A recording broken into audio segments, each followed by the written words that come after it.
Welcome to my scientifically informed insider look at mental health topics. If you find this video to be interesting or helpful, please like it and subscribe to my channel. Hello, this is Dr. Grande. Today's question asks if I can analyze the Zodiac killer.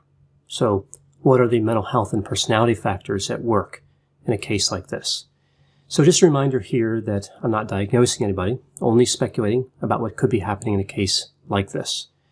So usually in videos like this, I look at the crime, the trial, then the background and the mental health personality characteristics. The Zodiac killer was never caught, so there is no trial, and we don't know anything about his background.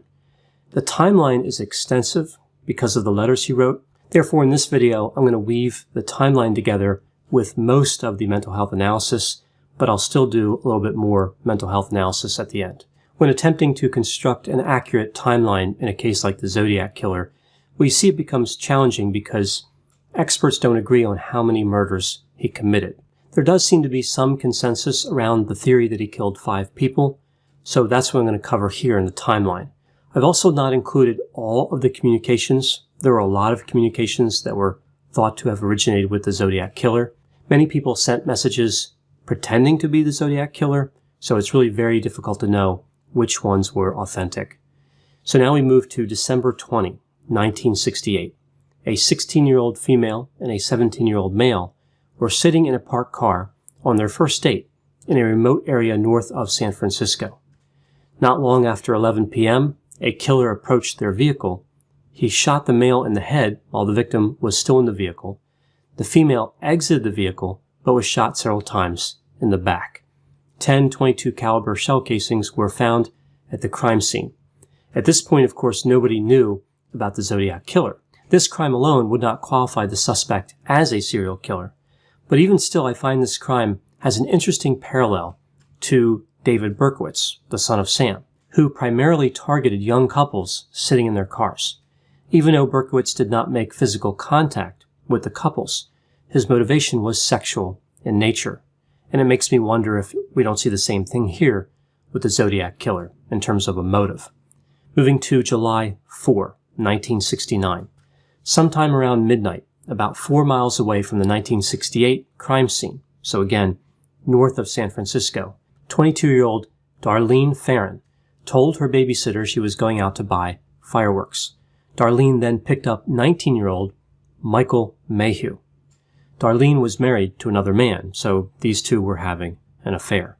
The couple noticed that they were being followed by another car, so Darlene sped up and eventually hit a log in a golf course. This caused her vehicle to stall and, of course, come to a stop. The suspicious vehicle followed them and pulled up behind them, but then left moments later, only to return about 5 minutes later.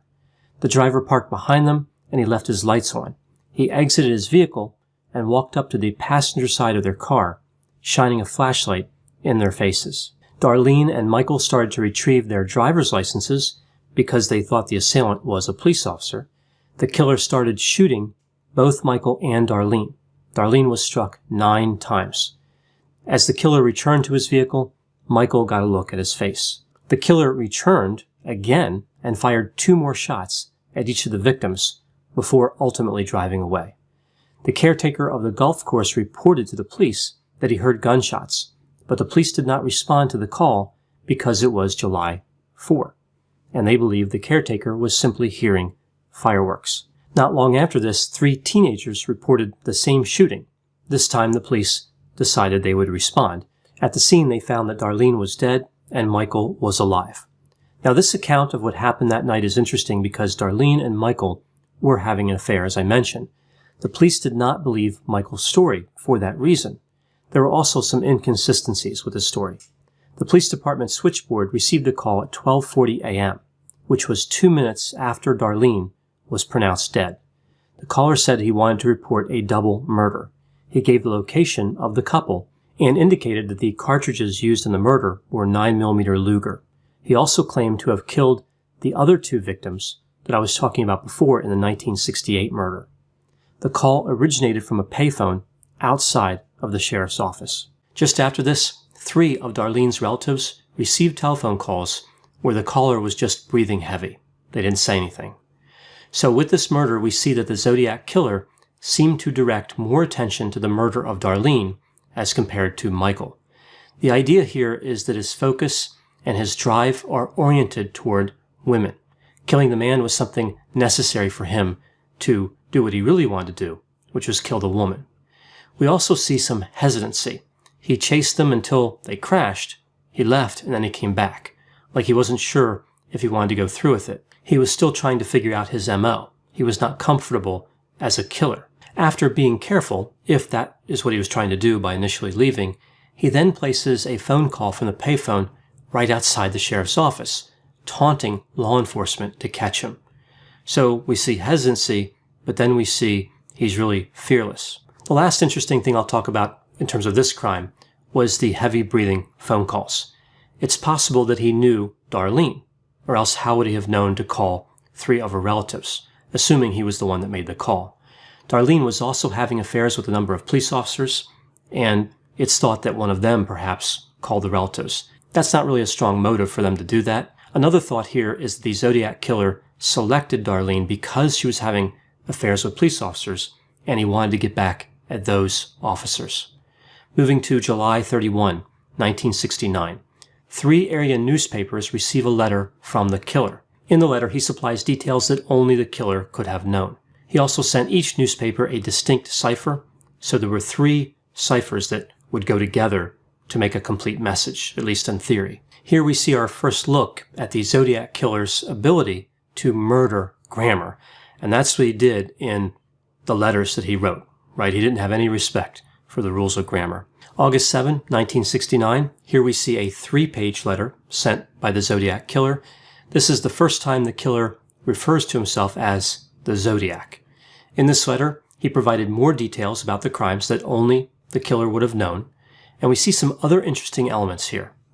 He wasn't happy with not getting more press coverage, so we see a narcissistic quality here. He wanted to be admired for the crimes he committed. He was offended when people didn't recognize him. He emphasized that he was calm during the July 4 murder, that he pulled his car away slowly and didn't rush from the scene.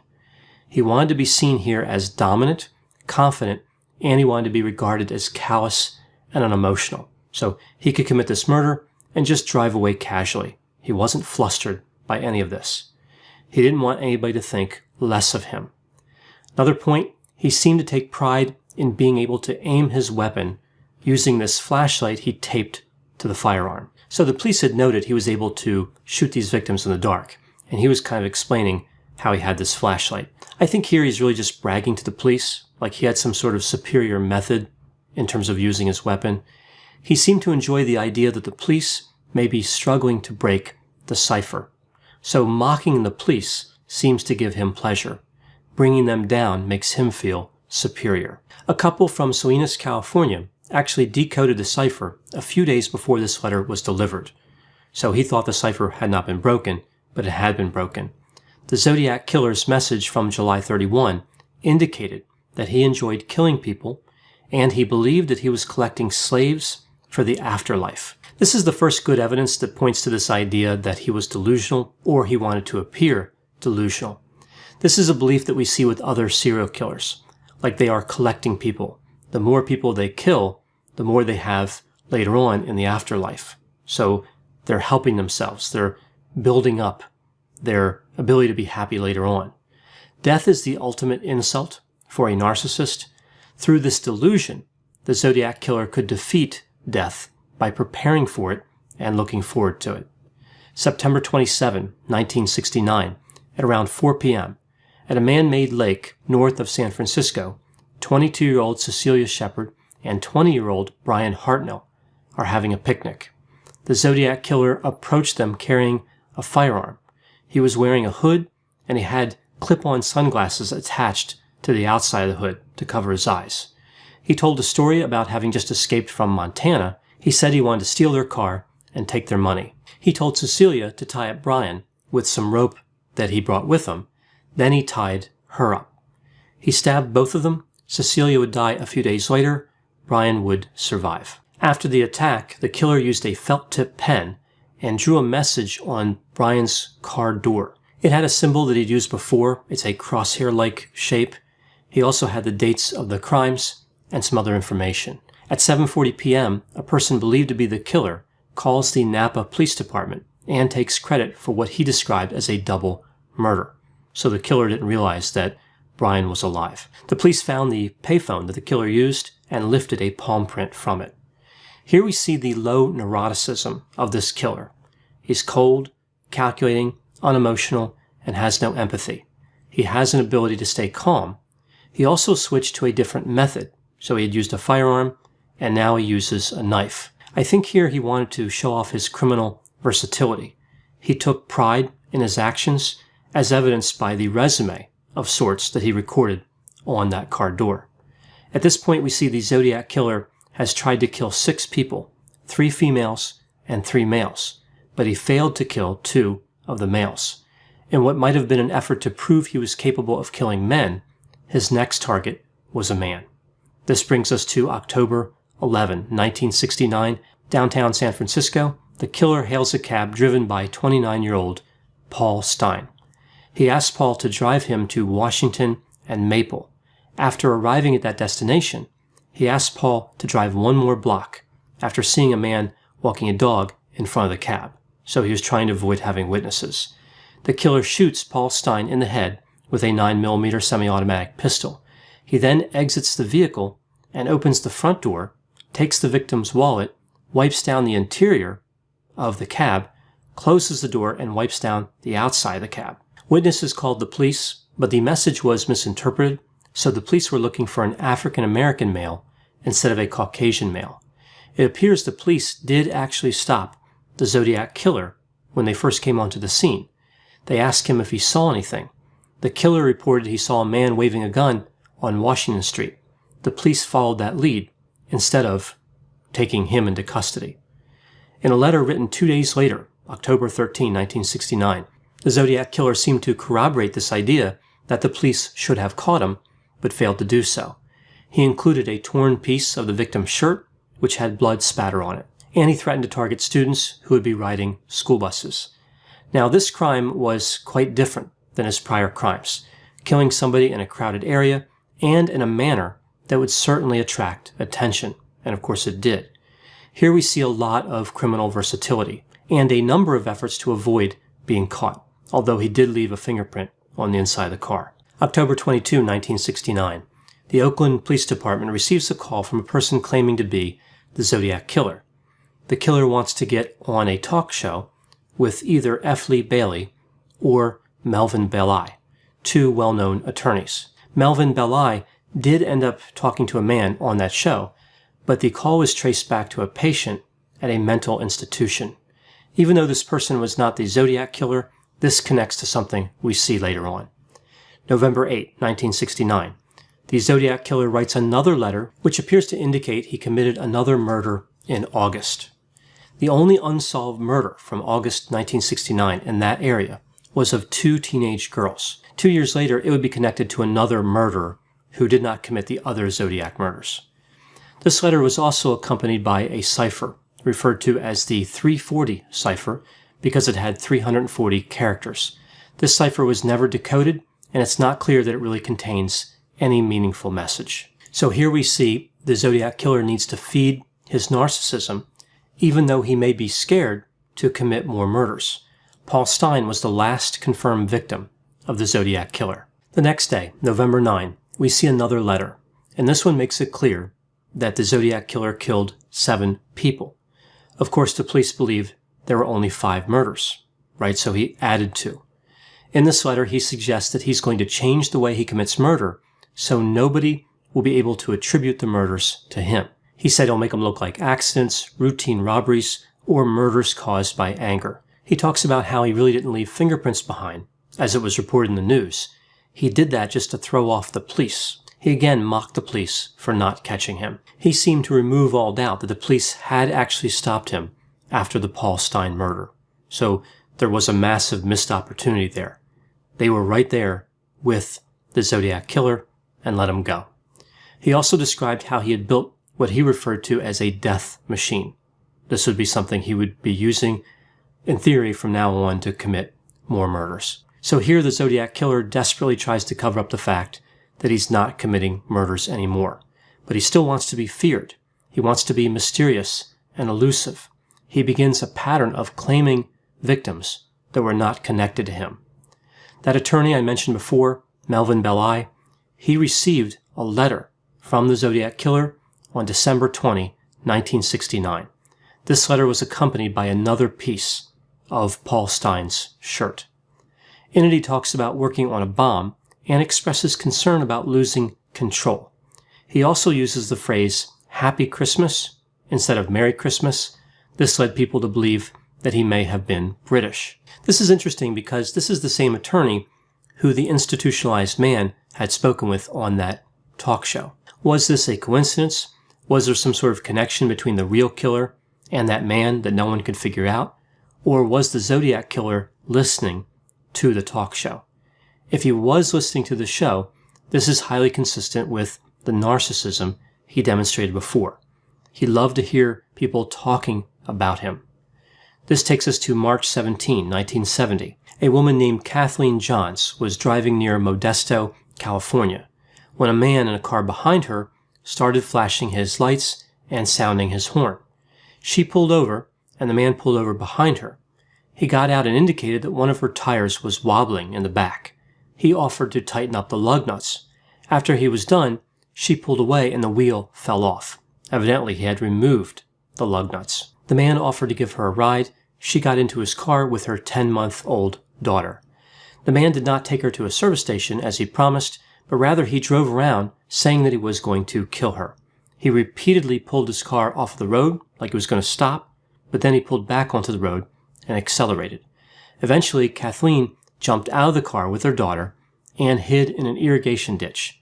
A truck driver stopped and scared the man away. In the police station, Kathleen saw a composite sketch of the Zodiac killer and identified him as the assailant. If this was the Zodiac killer, again we see he breaks from any established style, demonstrating criminal versatility. It's not clear what he was trying to accomplish with this crime. He had many opportunities to kill Kathleen Johns, but he did not. Another thing I find unusual here, after she escapes, he went back to her vehicle. He put the wheel back on, moved it, and set it on fire. This was really taking a lot of risk that was probably unnecessary. The thinking about the Zodiac killer at this time, after the Paul Stine murder, was that he was scared of being caught because he was almost arrested that day. But here we see his behavior seems to conflict with that theory. One possibility here was that the Zodiac killer was enraged that he did not kill Kathleen Johns, and he went back to that car and set it on fire out of anger. This is similar to what we see with Gary Ridgway. When Gary Ridgway would target somebody he wanted to kill, if he wasn't able to go through with it, he would go into a rage. Although he never set a car on fire, we still see the anger component. April 20, 1970, we see another letter. Here he talked about wanting to kill a police officer because they can shoot back. He mentioned how his bomb had failed and he was designing a new bomb. And he hoped the police were having fun trying to figure out who he killed. He explains that he killed 10 people, even though the number of confirmed murders was still at 5. So here we're back to the narcissism. He's brave. He's great. He'll take on any adversary. He's not afraid of anybody. He doesn't mind being in danger. He likes the thrill of killing. We see more desperate attempts to garner admiration. April 20, 1970. Here we see a letter where he says he wants people to make Zodiac buttons and wear them around town. June 26, 1970. The killer indicates that he's upset with the people in the San Francisco Bay Area because they did not wear the buttons as he instructed before. He claimed that he shot a man in a car with a .38 caliber revolver to make them pay for this failure to wear the buttons. He also gave them another cipher and a map that allegedly identified the location of a bomb. The police had already issued an arrest warrant for the person who committed the murder to which he was referring. July 24, 1970, the Zodiac killer confirms that he was the person who abducted Kathleen Johns and set her car on fire. It's interesting here that he chose to accept responsibility for that attack. July 26, 1970, In a letter that was largely plagiarized from another work, the Zodiac Killer continues to complain about the buttons. Now, there was something important about this letter. It was clear from the letter that the Zodiac Killer knew what a radian was. This is a term used in geometry. It's a way of measuring an angle without using the traditional method of degrees, like a 90-degree angle or a 45-degree angle. It moves away from that. It's a different system. Later, a man named Gareth Penn discovered that 1 radian with an apex drawn on the location marked on the map provided by the Zodiac Killer had legs that lined up with 2 of the murder locations. One of those was the Paul Stine murder, which seems to explain why the Zodiac Killer chose that victim. He needed to commit the murder in a particular place, so the geometry would work out. So here we see the narcissism on display again. He wants people to walk around with this Zodiac button. He won't let this go. It's on and on with this button thing. He really needed to be the center of attention. Now, as far as the use of geometry, specifically his knowledge of the term radian, this has led to a variety of theories. There's this theory that anybody who understands what a radian is must be extremely intelligent, and all those misspellings in his letters must have been deliberate. He's actually a criminal mastermind after all. This really doesn't change my opinion of his intelligence. I don't buy into this theory. What he did wasn't exactly revolutionary in the field of geometry, as far as I know. He simply put the apex of a radian on a location and lined up one of the legs with the murder he had already committed, and then looked at where the other leg went to. He figured out a point on that line where he could commit a homicide. Unusual, but not indicative of an evil genius. If he had tied all of his murders together with some type of complex geometry, that would show a higher level of functioning. I think he just remembered this term from high school. March 22, 1971. We see another letter claiming responsibility for a murder that was not tied to him. Then on January 29, 1974, we see he sends another letter claiming to have killed 37 people. This was the final verified communication from the Zodiac Killer. So I talked about the mental health. Again, I kind of wove it into the timeline. I'm going to round it out here. So we see the Zodiac Killer is narcissistic and psychopathic. He probably would have qualified as having antisocial personality disorder. He may have qualified as having narcissistic personality disorder. Schizotypal personality disorder would have been another possibility if he was not delusional. It's not really clear if he had psychosis or not. Substance use, I think, would have been a good possibility here as well. Based on what we know, I would guess that his personality profile would be high in openness to experience, mid-range conscientiousness, low extroversion, low agreeableness, and low neuroticism. In terms of his history, we can really only speculate. There's only a small population of serial killers, so we can't really have a lot of points of comparison here. And in that small population, we see quite a bit of variability. On one side, we have killers like Dennis Rader or Gary Ridgway, who maintained relatively steady employment and were married. On the other hand, you have killers like Richard Ramirez and Joel Rifkin, who had unstable employment and relationship histories. So with that in mind, here's my guess in terms of the Zodiac Killer. We would probably see traumatic experiences when he was young. He was probably isolated and bullied, probably had a bad relationship with his mother, a fascination with fire. He would hurt small animals, fantasies of having a lot of power, and there was probably bedwetting. We would also expect to see juvenile delinquency and having difficulties in relationships with women, especially being rejected early in a relationship or being rejected before the relationship really started at all. He most likely was employed in solitary work, so a line of work where he didn't have to interact with a lot of people. He was probably viewed as odd, maybe even bizarre. He was insecure, disorganized, and not self-assured. When somebody is confident, they don't have to demand that other people believe they are confident. And of course, that's what we saw with the Zodiac Killer. He probably had an adult criminal history in addition to juvenile, and is probably one that started with lower level crimes and escalated to more serious offenses as he grew older. The last question I'll look at here is, who was the Zodiac Killer? Of course, there's no way to know, but many people have theories. Many people believe that the Zodiac killer was their father, right? We see a number of people who have said their father was this killer. Some people have said their ex-husband was the killer, their brother was the killer. So again, we just see a lot of people who believe they know who the Zodiac killer is, and it happens to be a person that they're related to. No fingerprints or DNA that were taken from any of the crime scenes were ever tied to any suspects. It is kind of frightening, though, how many people are a good match for this behavior. When I looked at a lot of these other suspects, there were a lot of similarities.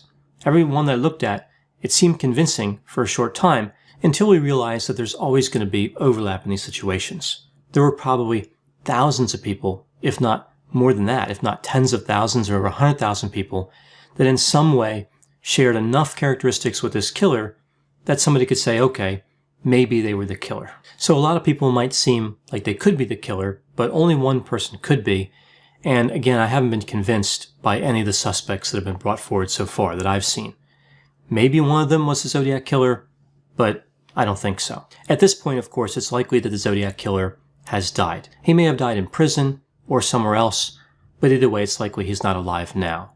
The same traits that contributed to him being a serial killer would have likely led to a number of other problems in his life, right? So this kind of explains why we wouldn't expect a long life expectancy. I know whenever I talk about cases like the Zodiac killer, there will be a variety of opinions. Please put any opinions and thoughts in the comments section. They always generate an interesting dialogue. As always, I hope you found my analysis of this topic to be interesting. Thanks for watching.